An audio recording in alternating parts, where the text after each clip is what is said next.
Pemirsa, di tengah gempuran produk-produk di social commerce, pedagang konvensional dan UMKM terancam mati. Lantas bagaimanakah pemerintah seharusnya mengambil sikap? Kita akan membahasnya langsung bersama dengan Raymond Chin, pengusaha dan public figure. Selamat siang Mas Raymond, apa kabar, sehat? Halo, siang. Sehat banget. Baik. Mas Raymond, pedagang pasar Tanah Abang ini ramai-ramai mengeluhkan nasib mereka, utamanya saat kunjungan Menkop UKM Teten Mas Duki ke sana kemarin. Omset mereka ini turun hingga dengan 75% dengan adanya persaingan dengan e-commerce. Tanggapan Anda seperti apa? Sebenarnya itu nama teori resminya ya, namanya predatory pricing.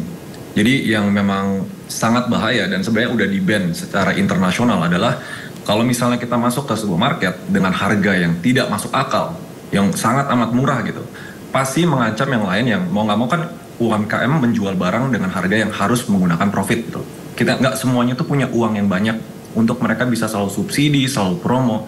Jadi sebenarnya itu salah satu poin yang penting banget dari Menteri Menkop UMKM Pak Teten, itu saya sangat-sangat setuju gitu. Tapi ada satu hal sebenarnya yang perlu dilihat juga ya, bahwa segala jenis inovasi atau disrupsi digital, dulu kita melihat seperti adanya Gojek gitu misalnya, atau adanya Grab gitu.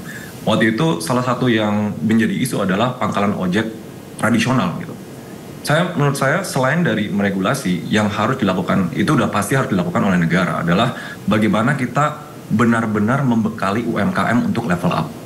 Benar-benar bagaimana mereka bisa ujung-ujungnya bersaing dengan standar yang bisa bersaing dengan brand internasional. Sebenarnya itu menurut saya jadi poin yang penting juga perlu dibahas di isu ini.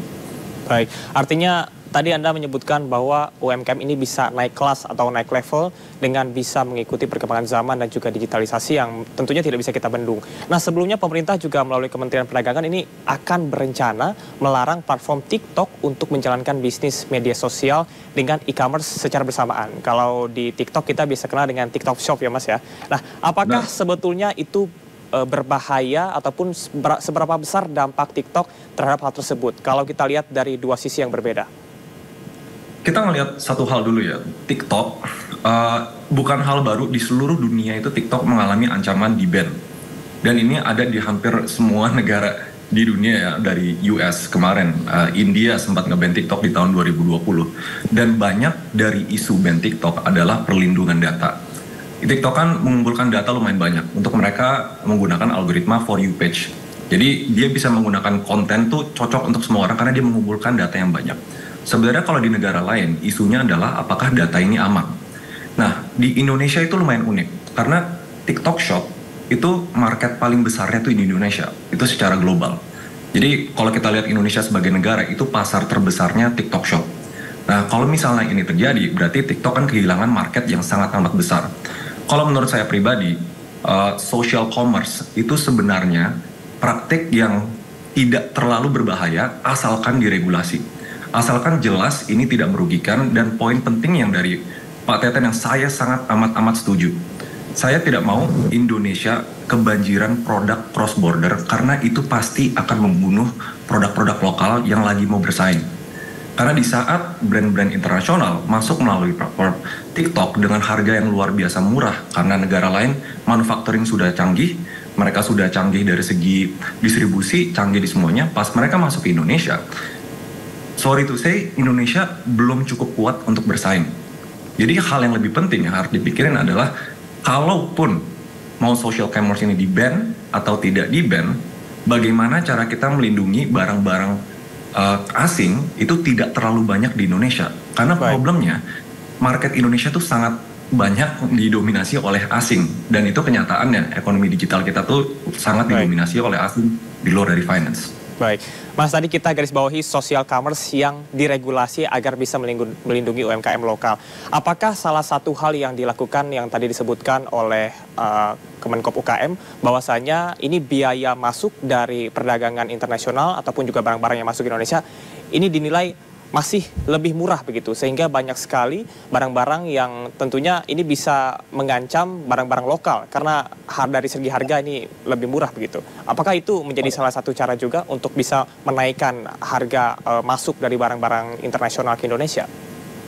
Oh pasti, apapun barang asing yang masuk ke Indonesia, pertama kan sudah ada mekanisme impor. Jadi itu sudah berlaku gitu.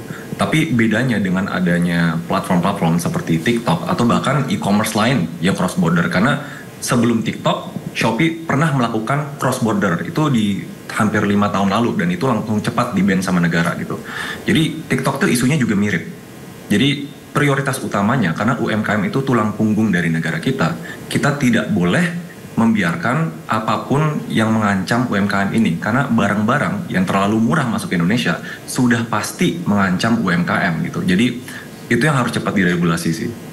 Baik, tadi juga Anda sempat sampaikan bahwasannya bagaimana UMKM bisa naik kelas. Kalau kita lihat kepada skala pasar yang saat ini ada, baik barang-barang yang dari import ataupun juga yang ada di Indonesia, apakah dengan bisa mengedukasi para pedagang UMKM dengan bisa mengikuti zaman untuk bisa naik kelas dengan berjualan secara online ataupun juga bisa memiliki online shopnya sendiri, itu menjadi salah satu solusi. Karena kalau kita lihat juga ini dinamikanya beberapa media sosial juga malah ikut-ikutan TikTok. Bahkan misalnya seperti Instagram, dia sudah punya Reels gitu untuk bisa bersaing dengan TikTok. Apakah artinya sebetulnya ban secara permanen ini bukanlah suatu solusi, karena mau tidak mau digitalisasi akan terus ada?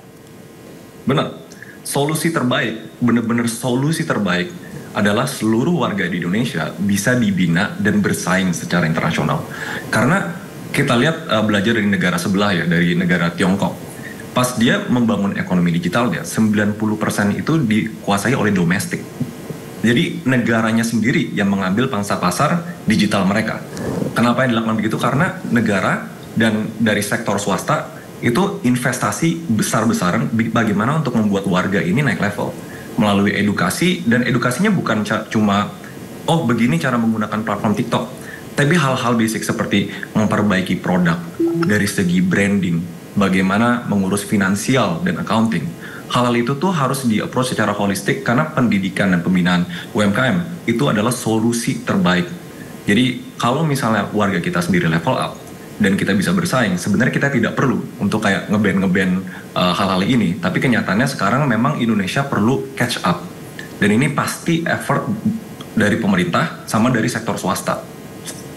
Baik, artinya literasi digitalisasi yang perlu dilakukan agar adanya kesadaran dari para pedagang itu sendiri. Nah, menurut Anda sebetulnya apa perbedaan TikTok dengan e-commerce lain seperti Shopee, Lazada, ataupun juga e-commerce lain sehingga ini bisa menimbulkan suatu masalah? Meskipun kita sudah tahu bahwa TikTok menggabungkan media sosial dengan e-commerce begitu. Apakah ini juga langkah-langkah antisipatif yang harus kita siapkan untuk bisa bersaing dengan era tersebut? TikTok itu disrupsinya masif sekali. Selama 5 tahun, 10 tahun terakhir, behaviornya seperti ini. Kalau kita mau membeli suatu barang, baru kita ke e-commerce. Bener kan ya? Kalau TikTok, kita lagi scrolling, nggak mau nih beli barang, tapi tiba-tiba kita mau beli barang. Jadi ada unsur impulse buying-nya itu yang sebelumnya tidak mau beli, menjadi mau beli.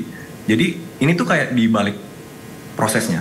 Selama ini seperti platform Tokopedia, platform-platform yang lain, pembeli tuh harus mau beli barangnya dulu, baru mereka ke e-commerce. Nah, TikTok itu menurut saya pribadi ada bahayanya di sana. Jadi beberapa orang yang kalau misalnya scrolling tanpa dia mikir, aduh finansial saya kayak gimana nih, tahu-tahu dia beli barang, itu inovasinya yang plusnya adalah brand bisa marketing dengan cara baru, tapi konsumen jadi apa ya bahasanya ya, mengeluarkan uang tuh tanpa dipikirkan. Jadi saya takut ada concern impulse itu. Karena memang TikTok algoritmanya kan didorong untuk bagaimana kita scrolling terus dan gimana cara kita beli barang. Dan data yang dikumpulkan itu kan banyak sekali ya.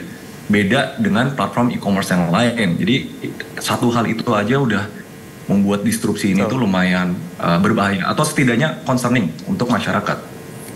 Baik, Mas Raymond sebagai sesama pengguna TikTok nih yang aktif, TikTok ini kan sebetulnya kalau kita lihat bisa menjadi suatu peluang yang luar biasa gitu. Tapi Anda memandang bagaimana, apakah pemerintah ini terlihat perlindungan terhadap UMKM-nya lemah begitu sehingga terjadi hal-hal seperti ini? Dan mungkin transformasi digital seperti apa yang perlu dilakukan pemerintah mungkin untuk jangka pendek dan juga jangka panjang yang harus dilakukan secara segera?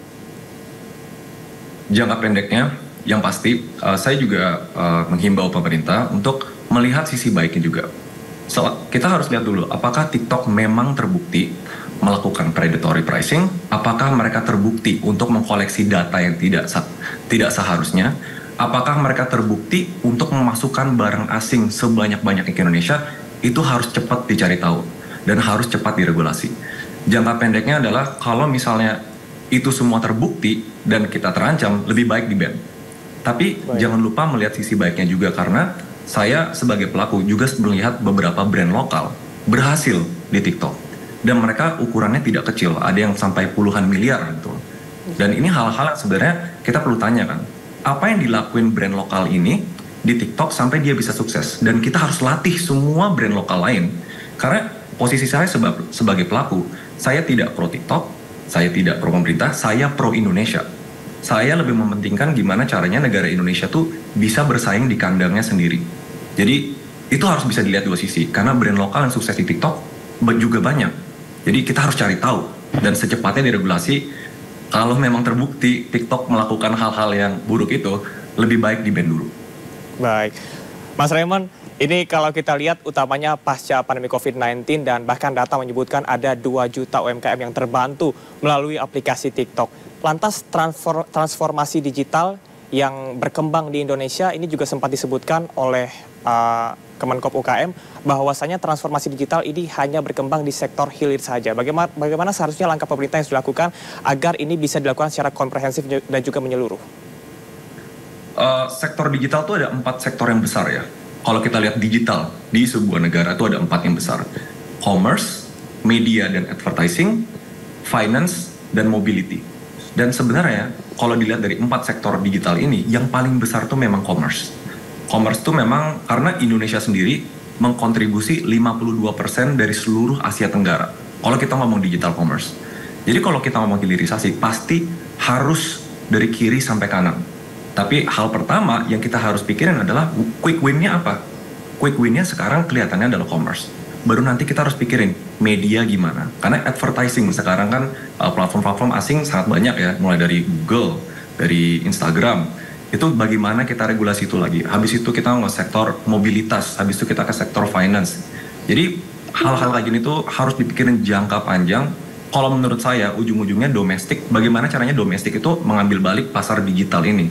Karena saat ini pasar digital 44% ini itu dikuasai oleh asing. Dan itu pun didorong oleh sektor finansial. Karena sektor finansial di Indonesia tuh yang paling bagus. Kita diregulasi sangat amat ketat, di mana lokal itu memegang 90% lebih dari pangsa pasar. Jadi apakah ini bisa diulangin di sektor-sektor digital yang lain? Itu pasti, saya percaya pemerintah tuh pasti ada beberapa persiapan-persiapan gimana cara kita menang balik. Soalnya kita belajar lagi dari negara Tiongkok. Ekonomi digital yang luar biasa besar dan 90%-nya itu domestik. Makanya saya bikin gerakan non-profit juga ya, namanya Revolusi Lokal. Di sini saya cuma mau pasar domestik atau pasar lokal punya kemampuan bersaing dan kesempatan bersaing yang sama dengan brand internasional di Indonesia gitu. Baik, artinya tadi yang sudah disampaikan pula bahwa perlu adanya regulasi terhadap media commerce di Indonesia dan tentunya harus dilihat dari dua sisi ya Mas ya. Baik dari pedagang maupun juga tadi media commerce yang sudah digunakan di Indonesia. Mudah-mudahan ini tidak menggerus pasar lokal, namun justru ini bisa meningkatkan UMKM yang ada di Indonesia ini bisa menjadi naik level dan juga bisa menciptakan lapangan pekerjaan yang baru. Baik, terima kasih Mas Raymond Chin atas informasinya selaku pengusaha dan public figure. Salam sehat dan juga selamat beraktivitas kembali. Terima kasih banyak.